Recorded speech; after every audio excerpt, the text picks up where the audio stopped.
세션으로 알고 있는데요. 아무쪼록 재밌는 내용으로서 마지막 시간이 좀 더 보람차게 유종임을 거뒀으면 좋겠습니다. 오늘 제가 발표드릴 내용은 제목에서 보시는 것처럼 테슬라 vs 논 테슬라라는 제목으로 이 모빌리티 환경이 어떻게 바뀌어가고 있는지, 이것이 기존의 자동차 회사들에게 생존의 갈림길로서 어떻게 작용하게 될 건지 얘기를 한번 드려보려고 합니다. 그래서 파트를 총 3가지로 나눠서 이제 저는 자료 작성을 했는데, 첫 번째 파트에서는 지금 이제 굉장히 뜨거운 관심을 모으고 있는 이 테슬라라는 회사에 대해서 정의를 드리고자 합니다. 이 정의를 내려야 얘가 뭐 하는지 얘기를 드릴 수 있을 것 같고요. 두 번째 파트에서는 이 테슬라라는 회사가 그런 정의 속에서 여러 가지 일들을 하기 위해 어떤 기술적 진전을 해왔는지 기술적인 접근을 좀 드려보고요. 마지막에 그런 테슬라와 같은 차를 만들기 위해 다른 자동차 회사들은 어떻게 준비하고 있는지 한번 설명을 드려보도록 하겠습니다. 자, 여기 보시면은 10페이지 제목에 적혀 있죠. 우리의 24시간의 데이터화가 지속되고 있다. 지금도 여러분께서는 핸드폰을 통해서 여러 가지 데이터 작업을 하고 계시고요. 어쩌면 지난밤 핸드폰이 아닌 웨어러블 디바이스, 뭐 애플워치 같은 걸 통해서 수면 환경조차도 데이터화하는 일상을 살고 계실 걸로 알고 있습니다. 그런 데이터 디바이스의 확장, 그리고 그에 따른 데이터 발생량의 증가가 오른쪽 상단에 보시는 차트처럼 지난 10년 동안 20배 증가를 했고요. 앞으로 10년 동안 또다시 20배 정도 증가할 수 있다고 하니까 우리 주식시장에서 지금 여러 섹터 얘기 듣고 계시잖아요. 그 어떤 섹터를 막론하고 데이터 시장이라는 것이 존재한다면 그 시장이 바로 가장 주목받고 가장 중요한 시장일 거다라고 생각해 볼 수 있을 것 같아요. 여기 보시면 데이터 비즈니스는 아주 간단합니다. 저희가 다 알고 있는 거죠. 무형의 디바이스, 예를 들면 아마존의 웹사이트나 페이스북이 될 것 같고요. 유형의 디바이스, 애플의 아이폰 같은 게 될 것 같습니다. 그런 디바이스를 통해서 데이터를 모으고 그 모은 데이터로 장사하는 게 데이터 시장인 거죠. 이 시장에서 제일 잘하는 친구 우리가 꼽아본다면 다 아는 회사들입니다. 오른쪽에 있는 5개 회사죠. 아마존, 페이스북, 애플, 구글, 마이크로소프트. 이들도 비슷한 궤적을 걸어옵니다. 처음에 시작할 때는 누군가는 검색, 누군가는 쇼핑, 누군가는 뭐 소셜 네트워크 뭐 이런 것들로 데이터 디바이스를 구축했지만, 왼쪽에 보시면 사업 보고서에 나온 사업의 내용이 이제 거의 비슷해지기 시작합니다. 내가 더 많은 데이터를 확보해서 더 많은 장사를 할 거야 라고 얘기를 하는 거죠. 그래서 이들 업체들의 지난 20년 역사를 돌이켜보면 14페이지하고 이 15페이지가 같은 궤적인데요. 주가가 이렇게 올라가는 과정 속에서 아래 기재되어 있는 것처럼 나 더 많은 데이터를 가져올래? 라고 디바이스 확장에 매진해 왔다는 것을 볼 수가 있습니다. 그래서 이들의 재무제표를 한번 열어보면 17페이지인데요. 아래에 있는 회색 막대 차트가 R&D와 캐펙스입니다. 나 미친 듯이 쏟아부어서 더 많이 디바이스 가져올 거야. 그리고 그 위에 있는 건 캐시플로우죠. 버는 현금을 거의 몰빵 쳐서 디바이스 확장, 데이터 확보 확장에 매진해 왔다는 거죠. 그리고 이런 투자를 통해서 이들이 보여온 것은 매출 증가입니다. 더 많은 디바이스로 더 많은 데이터 확보해서 더 많은 데이터 장사를 하니 매출이 올라오는 거죠. 그리고 앞서 말씀드렸습니다. 이 시장은 지금까지 커온 것보다 앞으로 수십 배 더 커질 거기 때문에 투자자들이 단기 이익을 보지 않습니다. 지금 당장 얘가 경쟁력이 얼마나 돼서 앞으로 더 커질 시장에서 얼마나 더 잘할지를 보는 잣대를 갖고 있는 거죠. 그게 바로 매출입니다. 투자를 많이 해서 디바이스가 확장돼서 매출이 늘어난다면 경쟁 데이터 업체들의 비교 우위를 갖는다라는 지표가 될 거고요. 매출이 늘어난다는 것이 미래 성장 가시성에 대한 논점이 되다 보니 시가총액과 매출이 똑같이 올라갔다라는 겁니다. 그리고 더 재밌는 건 매출이 올라갈수록 요 왼쪽 차트처럼 매출에 대한 밸류에이션 로직이죠. PSR도 같이 올라갑니다. 야, 저 큰 시장에서 네가 매출을 올리는 거 보니까 더 잘할 거야. 좋아, 밸류 더 줄게. 반대로 다른 산업은 디레이팅이 진행된다라는 오른쪽 차트도 같이 보실 수가 있습니다. 바로 이 멋진 데이터 시장에서 작년에 굉장히 재밌는 일이 벌어진 겁니다. 바로 모빌리티 혁명입니다. 자, 요 동그라미 3개를 보시면 왼쪽에 6시, 가운데 12시 그리고 오른쪽에 18시입니다. 그리고 이 테두리를 구성하고 있는 16개의 점은 저희가 하는 일들이죠. 일하고, 밥 먹고, 쇼핑하고, 자고. 네, 대표적인 저희의 생활활동입니다. 이런 생활활동의 데이터화를 이끌어왔던 게 앞서 말씀드린 5회사. 근데 이 생활활동을 하기 위해선 우리는 한 가지를 해야 합니다. 바로 이동이죠. 요 가운데 안에 들어있는 점들이 바로 저희 스스로입니다. 생활활동을 하기 위한 이동까지도 데이터화하고 싶었지만 너무나 높은 기술적 진입장벽으로 문을 열 수가 없었던 거죠. 그 문을 작년에 한 회사가 연 겁니다. 바로 그 회사가 테슬라다라고 얘기를 하는 거죠. 앞으로 자동차는 그냥 이동수단이 아니다라는 게 중론입니다. 이동에 대한 데이터를 확보하는 기재가 될 거고요. 공간이죠. 다양한 생활 활동을 하는 거점으로서 데이터를 또한 발생시킬 거라고 합니다. 그렇게 창출되는 데이터를 통해서 실현 가능한 시장의 사이즈가 인류 역사에 존재하지 않았던 가장 큰 크기, 평균 7천조 원이라고 제목에 적어놨는데 세게 보는 논문에서는 1.2경, 인텔은 9,500조, 굉장히 높은 숫자들이 제시가 되고 있는 상황입니다. 그러다 보니까 자동차 회사에 대한 가치평가도 바뀝니다.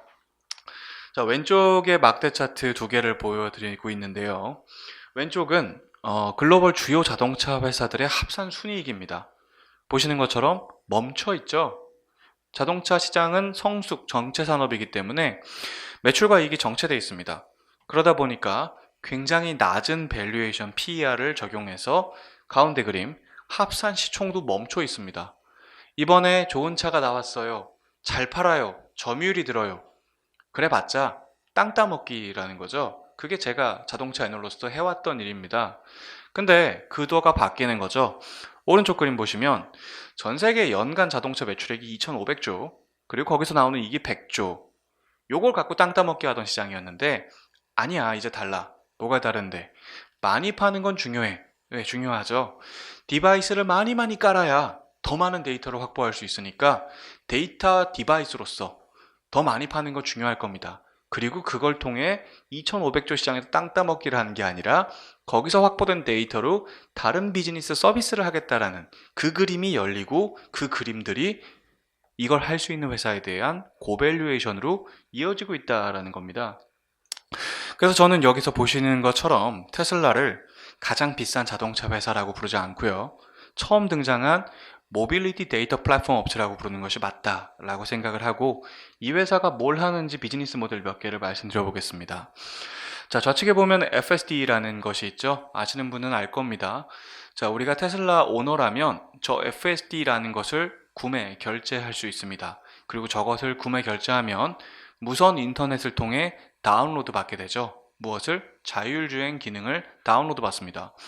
그리고 이것의 가치가 기능이 추가될 때마다 계속 올라가죠. 그래서 작년 4월에 이 제품이 출시되고 나서 6,000불, 그리고 7,000불, 그리고 올해 7월에 8,000불이 됐다가 3주 전에 10,000불로 올라왔습니다. 기능이 추가가 되면서. 그러면 이게 계속 기능이 업그레이드가 되면서 가격이 올라가는데 쉽게 얘기해서 저가 예상하고 있는 맥스 가격은 한 2,500만 원 정도 되거든요. 25년 정도에 테슬라가 1,000만 대가 팔린다. 그리고 2,500만 원에 지불을 한다.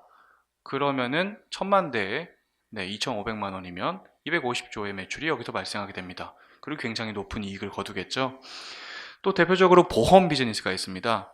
테슬라는 보험사들과 달리 자체 보험 설계를 해서 상품을 팔고 있습니다. 오른쪽 그림 보시면 이 29단계의 알고리즘을 통해서 보험 상품을 설계를 하고 있죠. 보험사들은 주행 데이터가 없습니다. 하지만 테슬라는 주행 데이터가 있죠. 그걸로 왼쪽 하단 그림처럼 기존 보험사보다 월등히 저렴한 가격의 보험 상품을 출시해서 테슬라 오너들의 다른 보험을 들면서 더 많이 내야 될 돈을 낮춰줘서 토털 코스트 오브 오너십을 줄여주는 목적을 갖고 있고요. 아울러 전 세계에 깔린 테슬라의 자동차가 한 2천만 대가 될 거다. 그리고 한 대당 연에 300만 원을 받는다. 그러면은 그 또한 수십조의 매출, 그리고 굉장히 높은 이익으로 기여가 될 수 있는 데이터 비즈니스를 하고 있다라는 겁니다. 그래서 테슬라는 이렇게 데이터 플랫폼으로서 비즈니스 모델을 전개하기 위해서 여러 가지를 구축해 왔습니다. 지금 보고 계신 그림인데요. 우리가 뉴스에서 테슬라가 워낙 많이 나오니까 아마 접해 보셨을 겁니다. 테슬라가 배터리를 직접 한대. 그리고 루프, 하이퍼루프, 슈퍼차저 같은 인프라도 깐대. 스페이스X 같은 통신망을 통해서 통신 비즈니스도 한대. AI 프로세서를 직접 만들어서 딥러닝 트레이닝을 한대. 그리고 전 세계에서 제일 좋은 전기차래. 뭐가 되게 많습니다. 그럼 지금까지 정의드렸던 모빌리티 데이터 플랫폼으로서의 전개를 위해서 이 친구가 이런 기술들을 어떻게 꾸려왔는지 유기적으로 8단계로 설명을 드려보겠습니다. 첫 번째, 전기차입니다. 자, 테슬라의 일론 머스크는 제가 제일 위에 적어놓은 것처럼 2004년에 이 테슬라의 최대 주주가 되고 CEO가 된 이후에 이렇게 얘기를 했습니다. 나는 먼저 고성능 자동차 그리고 배터리 파워트레인을 완성하고 그 이후에 사업을 이어가겠다라고 했죠. 첫 번째는 바로 전기차입니다. 왜 테슬라는 처음에 전기차로 세팅했을까? 바로 여기서 설명을 드릴 수 있을 것 같아요. 2012년에 모델 S라는 차가 처음 나왔습니다. 그리고 그 차가 그 해에 모터 트렌드란 잡지로부터 올해의 자동차 상을 받습니다. 그리고 그 잡지에서 인용한 표현이 컴퓨터 온 휠, 바퀴 달린 컴퓨터라고 표현을 했죠. 그렇습니다. 저희가 하이마트에 가서 냉장고를 사든 TV를 사든 소비 전력을 보십니다. 저희가 지금 몰고 다니는 자동차에는 아주 작은 마이크로 컴퓨터 ECU가 조금씩 달려있죠. 하지만 테슬라의 자동차는 자율주행을 하기 위해서 굉장히 높은 역량을 갖고 있는 컴퓨터가 들어가 있는 거고요. 그 컴퓨터는 막대한 소비 전력을 요구할 수밖에 없습니다. 그리고 그 소비 전력을 공급할 수 있어야 데이터 플랫폼으로서 작용할 수가 있겠죠. 그리고 그 막대한 전기 에너지를 공급하기 위한 조건으로서 첫 번째 껍데기, 왼쪽 차트 보시면 제일 아래줄에 적어놨는데 전기차의 에너지 효율성이 73%, 수소차가 22%, 내연기관이 13%입니다. 쉽게 얘기해서 수소차든 내연기관 엔진차든 저기서 컴퓨터를 돌리기 위해 전기를 만들려면 엔진이든 수소든 발전기가 돼야 됩니다. 발전을 하며 에너지 소비가 굉장히 로스가 많이 나오는 거죠. 그래서 테슬라는 최초의 사업을 추진할 때 전기차를 껍데기로 선택했다라는 것을 첫 번째 발자취로 우리가 얘기할 수 있습니다. 그러면 전기차라는 높은 에너지 효율성을 구현할 수 있는 껍데기를 선택했으니 두 번째는 배터리입니다. 테슬라가 배터리데이에서 직접 배터리를 만든다고 했을 때 굉장히 많은 사람들이 반감을 갖는데 그 역사를 조금 말씀드려 보겠습니다. 지난 17년 동안 테슬라는 617건의 특허를 확보합니다. 그리고 그 중에 70%가 배터리입니다. 냉정하게 R&D로 접근을 해보면 테슬라는 배터리 회사입니다. 내가 지금까지 17년 동안 배터리를 열심히 연구해서 특허를 확보해 왔는데 이제 좀 준비가 된 것 같아. 내가 이제 배터리를 만들려고 라고 얘기한 행사가 배터리데이다 라고 볼 수가 있을 것 같습니다. 그럼 테슬라가 정말로 이것을 실현할지 안 할지는 우리가 내년쯤 되면 양산이 되면 성공한 거고 아니면 뻥카였다라고 생각을 하시게 될 것 같은데 이 테슬라의 배터리에 대한 목적은 굉장히 유의미합니다. 3박자로 말씀드리겠습니다. 더 많이, 더 좋게, 더 싸게. 자, 더 많이부터 얘기를 드려보면 왼쪽 그림에 이 테슬라의 배터리가 어디에 쓰이는지를 보여드리고 있는데 스페이스X 그저 어저께 크루 드래곤을 통해서 우주 정거장에 사람을 실어 날랐죠. 그 로켓가 궤도에 올라가고 나면 추진이 리튬이온 배터리로 움직입니다. 그리고 더 많이 쓰이는 것 가운데 그림 보시면 스타링크 인공위성이죠. 지금 북미와 캐나다에선 다음 달부터 상용화됩니다. 그래서 저 위성 통신을 통해 인터넷을 쓸 수 있게 되죠. 저 위성을 42,000개 띄울 겁니다. 그리고 저 위성 하나당 현재는 4kWh의 배터리, 내년부터는 10kWh의 배터리가 들어갑니다. 그리고 오른쪽에 보시면 ESS죠. 에너지 저장 장치. 이 ESS 비즈니스도 테슬라가 하고 있습니다. 이 ESS는 뒤에서 설명을 드릴 거니 간단히 넘어가면 에너지 분야에서도 당연히 배터리가 많이 쓰입니다. 즉, 제레미 르피킨이 얘기한 산업혁명의 3박자, 물류혁명, 에너지혁명, 통신혁명을 위한 기반 조건으로서 배터리를 고도화해왔다라는 거죠. 그 고도화된 기술은 우리한테 이미 많이 알려져 있었죠. 배터리를 만드는 14박자 중에 핵심이 되는 기술을 얘가 다 확보를 했고, 올해 3월에 미국 에너지부는 논문을 통해 테슬라가 저 기술을 상용화하면 기존의 산업평균 배터리 가격보다 20% 저렴한 배터리를 만들 수 있을 것 같아 라고 했는데, 배터리대에서 나온 얘기는 56% 저렴하고 성능은 50%더 좋은 배터리라고 공개를 했으니 시장을 경악해 했습니다. 테슬라는 이 배터리를 지금 미국 그리고 독일, 중국에 라인을 깔고 있는 상황으로 발표가 되고 있고요. 보시는 것처럼 가운데 채굴기입니다. 이거를 땅굴을 파기도 하고 광산에서 채굴을 하기도 하는데, 니켈이나 리튬 같은 걸 채굴하기 위한 채굴기 또한 세팅이 되어 있고, 오른쪽 그림 보시면 지금 그 화성과 목성 사이에 소행성 군락이 있죠. 거기에 이제 니켈을 캐러 22년 7월에 로켓을 출발시키는, 물론 첫 번째 가는 로켓은 테스트겠죠. 상용성이 가능한지 이런 준비까지 하고 있다라고 말씀드릴 수 있습니다. 자, 그러면 좋은 전기차에 좋은 배터리를 넣어 높은 에너지 효율성을 구가하는 차를 세팅했으면 그 다음은 컴퓨터를 좋은 걸 달아야겠죠. 그래서 이번엔 세 번째 포인트로 컴퓨터 얘기를 드려보겠습니다. 왼쪽 그림 보시면은 지금 이게 4단계 자율주행을 테스트하고 있는 회사들의 사진입니다. 컴퓨터의 크기가 굉장하죠. 저희 노트북과는 비견이 안 됩니다. 그리고 요 놈 중에 한 놈인 GM 크루즈가 소비 전력을 깠죠. 오른쪽에 보시면 이 GM 크루즈 컴퓨터의 소비 전력이 3, 4kWh입니다. 자, 산수라면 이 회사가 테스트카로 쓰고 있는 GM 볼트가 66kWh가 들어가거든요. 로보택시로 20시간 돌릴 포석이었다면 불가능한 거죠. 20시간을 돌린다라고 하면 산술적으로는 1m로 이동 못하고 20시간 동안 컴퓨터만 돌리다가 끝나는 겁니다. 자, 이렇게 소비 전력이 높은 컴퓨터를 들어가야 자율주행이 된다라는 건데, 그럼 니즈는 확실해집니다. 저전력으로 고연산을 할 수 있는 컴퓨터를 만들어야 자율주행이 되는 거죠. 그래서 작년 4월이었습니다. 올해 배터리 데이의 전신인 오토노미 데이라는 게 있었고, 그 오토노미 데이에서 테슬라는 발표합니다. 올해 배터리 내가 직접 만들 거예요. 엄청 좋은 거와 같은 톤이었죠. 내가 내 컴퓨터 직접 만들 거예요. 엄청 좋은 거. 그리고 그때부터 바로 적용합니다. 위에서 세 번째, 네 번째 줄에 보시면 FPS와 TOPS라는 지표가 있는데, 말이 어렵습니다. FPS는 초당 몇 컷의 센서 정보가 들어오는지, TOPS는 그렇게 들어온 정보를 초당 몇 조 번 연산하는지입니다. 보시면 오른쪽에서 두 번째 열, 원래 테슬라는 엔비디아의 컴퓨터를 썼죠. FPS가 110번, TOPS가 21조 번 연산을 했습니다.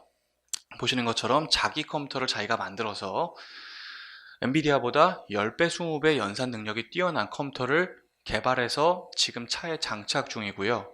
이 컴퓨터는 이렇게 10배, 20배 연산 능력이 좋아졌지만 가격은 30% 저렴하고 소비 전력은 20%밖에 안 올라갔습니다. 그래서 현재 테슬라는 오른쪽 TOPS 와트 기준 전 세계에서 가장 좋은 자율주행 컴퓨터를 만드는 컴퓨터 회사입니다. 그리고 내년에는 이 왼쪽에 미세 공정인데, 삼성전자를 통해서 파운드리를 시켜서 받고 있거든요. 현재 컴퓨터가. 내년부터는 TSMC를 통해서 기존에 14나노로 만들던 칩을 7나노로 만들게 되고요. 같은 에너지에서 연산 능력이 3배 좋아지니 이 기술의 격차를 굉장히 세게 벌리고 있다 라고 볼 수가 있을 것 같습니다. 자, 그리고 이 칩이 뭘 하느냐? 저희 대신에 운전을 해주는 겁니다. 테슬라를 타보신 분이 아마 있을 수도 있을 것 같은데, 기회가 되면 소카에서 빌리실 수 있으니까 테슬라를 하루 빌려서 꼭 타보시길 바랍니다. 그러면 이 컴퓨터가 여러분을 대신해서 운전하는 역량을 보실 수 있을 겁니다. 자, 여기까지는 간단합니다. 좋은 에너지 효율성의 전기차 껍데기에 좋은 배터리를 실어서 더 많은 전기를 쓸 수 있게 해주고, 그 전기를 통해 저 좋은 컴퓨터를 돌린다. 하지만 혁신은 이제부터입니다. 네 번째, 딥러닝 트레이닝에 대해서 말씀드리겠습니다. 지금 전 세계 테슬라는 한 140만 대 정도가 깔려 있습니다. 이 차들이 지금 여기 증권거래소 주변도 돌고 있겠죠. 이 140만 대의 차가 돌아다니면서 저장합니다. 찰칵찰칵 찍어서 세상이 이렇게 생겼구나. 그리고 자기가 배운 운전 능력과 사람이 운전하는 것을 비교해서 그 차이를 또한 저장합니다. 그리고 아직은 얘가 모든 것을 다 알 수 없죠. 온전히 인간이 운전해야 되는 환경의 주행 정보도 전부 카피해서 넣습니다. 그리고 특이 주행 환경도 전부 카피해서 저장해 놓습니다. 그리고 그렇게 쌓인 데이터를 와이파이 존에 접근하게 되면 서버로 업로드를 합니다. 그렇게 왼쪽 그림처럼 쌓이는 겁니다. 와이파이 존은 어딨냐? 집이 주택이시면 집에서 쏠 수도 있고요. 보통은 슈퍼차저라는 충전소가 와이파이 존입니다. 충전하러 가시면 충전하면서 데이터가 올라갑니다. 그렇게 올라간 정보를 갖고 뭘 하느냐? 제목에 적혀 있죠. 뉴럴 네트워크라는 클라우드 컴퓨터가 딥러닝 트레이닝을 합니다. 이 클라우드 컴퓨터를 제가 엄마 컴퓨터라고 보통 비유를 하고요. 차에 달려있는 FSD 컴퓨터를 아들 컴퓨터라고 비유합니다. 아들들이 무수하게 깔려서 엄마한테 보내면 엄마가 이 데이터를 받아서 뭘 하느냐? 딥러닝을 해서 새엄마를 만들어냅니다. 새엄마는 당연히 운전을 더 잘할 수 있고 그 새엄마의 기능이 아들이 와이파이 존에서 엄마한테 데이터를 보낼 때 동시에 아들에게 들어옵니다. 그리고 그 업데이트의 주기가 일주일에 한 번입니다. 쉽게 얘기하면 지금 이제 자율주행이라는 것이 굉장히 화두, 에이다스 이런 것이 화두기 때문에 우리가 벤츠라는 아주 비싼 자동차에서도 비싼 GLE AMG를 사든 BMW X5M을 사든 현대차의 GB80을 사시든 차선 보조 기능 정도, 충돌 방지 기능 정도가 됩니다. 그 차를 사시고 내일부터 타고 다니시면 처음에 재밌으실 거예요. 우와, 신난다. 내가 운전을 안 해도 되네. 고속도로 길 막히는데 완전 편해. 그리고 감동은 1년, 2년, 5년 시간이 지나면서 굉장히 퇴색될 겁니다. 왜냐하면 처음 맛본 그 기능 그대로 10년을 타셔야 되거든요. 근데 테슬라의 자동차는 핸드폰처럼 업데이트가 됩니다. 그것도 핸드폰에선 기능이 업그레이드 되는 게 별로 티도 안 나죠. 운전 역량이 계속 올라갑니다. 처음에는 차선만 지키던 애가 이제는 차선 변경을 알아서 하고 톨게이트를 혼자 빠져나와 신호등이 빨간불이면 멈추고 좌회전을 하고 우회전을 하고 주차장 앞에서 누르면 알아서 주차하고 주차장 앞에 도착해서 누르면 알아서 빠져나와서 저에게 오고 그런 기능이 계속 업데이트돼서 현실화됐다라는 겁니다. 그걸 하는 게 바로 이 엄마 컴퓨터, 클라우드 컴퓨터, 뉴럴 네트워크가 하는 일이라는 거죠. 아들 컴퓨터가 1초에 144조 번을 연산한다면 엄마는 1000조 번 연산합니다. 그리고 내년부터 아들 컴퓨터는 400조 번 연산하는 컴퓨터로 바뀌게 되고요. 이 엄마 컴퓨터는 내년에 노조라는 컴퓨터로 바뀌게 됩니다. 그러면 1000조 번 연산하던 엄마가 1.2경 연산하게 됩니다. 이게 테슬라의 기본적인 기능이죠. 그리고 이 엄마와 아들 컴퓨터의 교류를 우리가 산업용어로 오버 디 에어 업데이트, OTA라고 하는 겁니다. 그리고 그 OTA가 구현돼야만 업데이터블한 디바이스로서의 차라고 우리가 인지할 거고 그렇지 못한 차는 고정되어 있는 그냥 이동수단, 친환경 차일 뿐이다 라고 얘기를 할 수 있는 거죠. 그래서 OTA 기술 개발을 해야 하는데 OTA 기술 개발하기 위해선 아키텍처 고도화가 핵심입니다. 아키텍처는 차에서 6단계로 나눠집니다. 좌측 하단부터 모듈러, 그리고 ECU 인테그레이션, 도메인 컨트롤까지를 분산형 아키텍처, 속도가 안 나오는 아키텍처고요. 그 위에 크로스 도메인 컨트롤, 요게 여기서부터가 집중형 아키텍처라고 합니다. 쉽게 얘기하면 이렇게 위로 올라갈수록 차 안에서 속도가 빨라집니다. 자, 엄마 컴퓨터가 아들한테 자, 운전 더 잘해라 라고 하고 파일을 보내줘요. 이게 4메가짜리 사진 파일이 아닙니다. 4기가짜리 영화 파일도 아니고요. 4만 기가, 40만 기가짜리가 들어옵니다. 그래서 OTA 기능의 핵심은 압축해서 그 40만 기가짜리 파일을 10만 분의 1, 100만 분의 1을 압축해서 보내는 능력과 보안이고요. 그렇게 들어온 것을 바바박 풀러야 바로 차에서 적용할 수 있겠죠.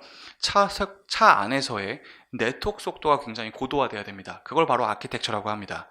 그래서 그 OTA가 가능한 아키텍처를 크로스 도메인 컨트롤 아키텍처라고 하고 요 차가 전 세계에 2개 있습니다. 모델 S하고 X, 그리고 위에 존 컨트롤 아키텍처 있죠? 더 빠릅니다. 모델 3하고 Y, 그리고 위에 클라우드 컨트롤 아키텍처, 요게 이제 마지막 남은 아키텍처인데 이거를 하면 또 미친 짓이 벌어집니다. 그거를 도와주는 게 바로 스페이스X입니다. 스페이스X는 저궤도 위성을 쏴서 우리가 흔히 아는 게 위성 인터넷 서비스를 한다라고 알고 있죠. 하늘 위에 42,000개의 위성이 올라가는 겁니다. 제가 산 꼭대기에 올라가서 날씨 좋은 날 보면 제 눈에 한 방에 한 6개 정도 보일 겁니다. 자, 얘 속도가 장난 아닙니다. 왼쪽 보시면 통신 속도는 크게 두 가지로 우리가 보고 얘기를 하는데, 밴드위스, 전송 속도, 그리고 레이턴시, 응답 속도인데, 제가 이 자료를 썼던 8월 말에 그 밴드위스가 65 메가bps까지 왔어요. 지금 이제 벌써 2달이 지났죠. 105 메가bps까지 올라왔습니다. 5G에 근접을 했고요. 그리고 레이턴시는 이미 5G입니다. 20ms. 그리고 내년에 위성 2, 버전 2 위성이 올라가죠. 그러면 5G를 넘어섭니다.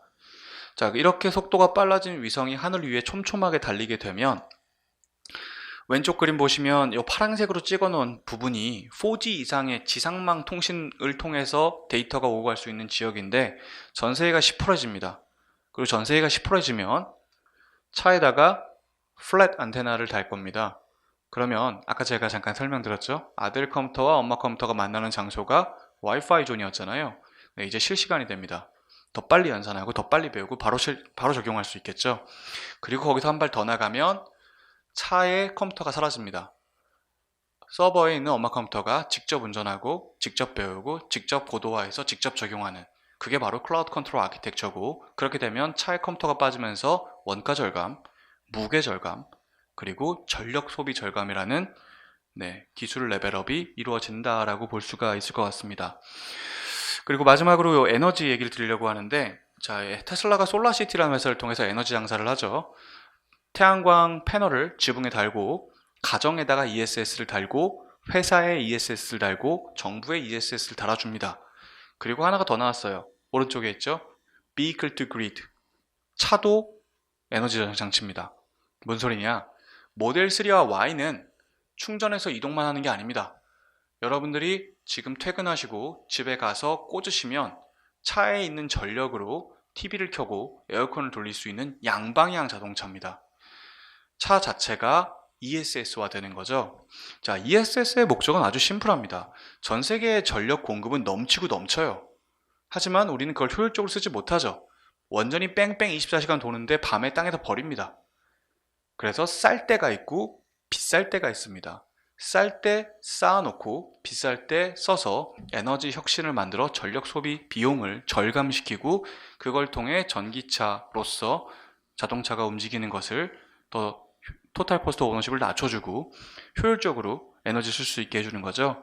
이미 테슬라는 이 거래 플랫폼, 모든 ESS를 묶어서 송전망 네트워크를 구축을 일부 지역에서 했고요. 그 플랫폼 거래 플랫폼 이름이 오토비더, 왼쪽에서 거래되는 모습을 볼 수가 있고요.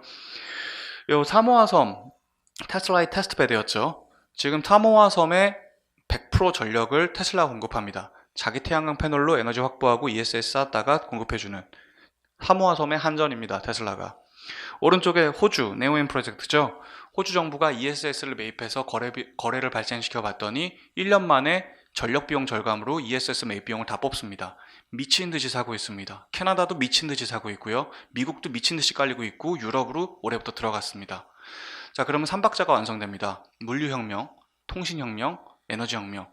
이게 모빌리티가 불어올 2020년대에 가장 중요한 이 시장에 우리가 투자자로서, 기업인으로서, 그리고 한 개인으로서 맞이할 미래라는 거죠. 이걸 준비해야 됩니다. 이제 마지막 슬라이드를 통해서 결론을 내리겠습니다.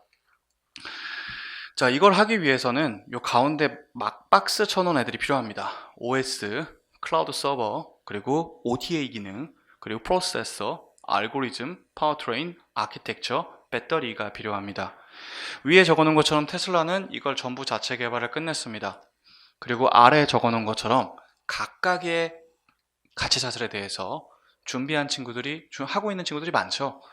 이들이 한데 묶여서 연합군을 결성해 논 테슬라로서 비슷한 역량을 추구해가는 것이 지금부터 우리가 봐야 될 자동차 회사에 대한 가치평가, 배터리 회사에 대한 가치평가, 통신 회사에 대한 가치평가, 칩 회사의 가치평가, 위성 회사에 대한 가치평가라고 저는 생각을 하고요.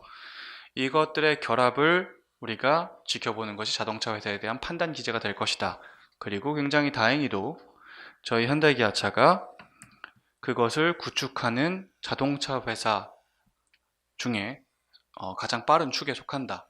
세계 회사 정도가 25년 전에 이거를 구축할 수 있다고 합니다. 폭스바겐, GM, 현대차. 그래서 이 세 회사에 저는 관심을 갖고 이런 각도에서 가치 평가를 하고 있습니다. 그래서 여기까지 발표를 마치고요. 네, 혹시 질문 있으면 질문 듣고 가도록 하겠습니다. 네, 그럼 여기까지 마무리 짓겠습니다. 감사합니다.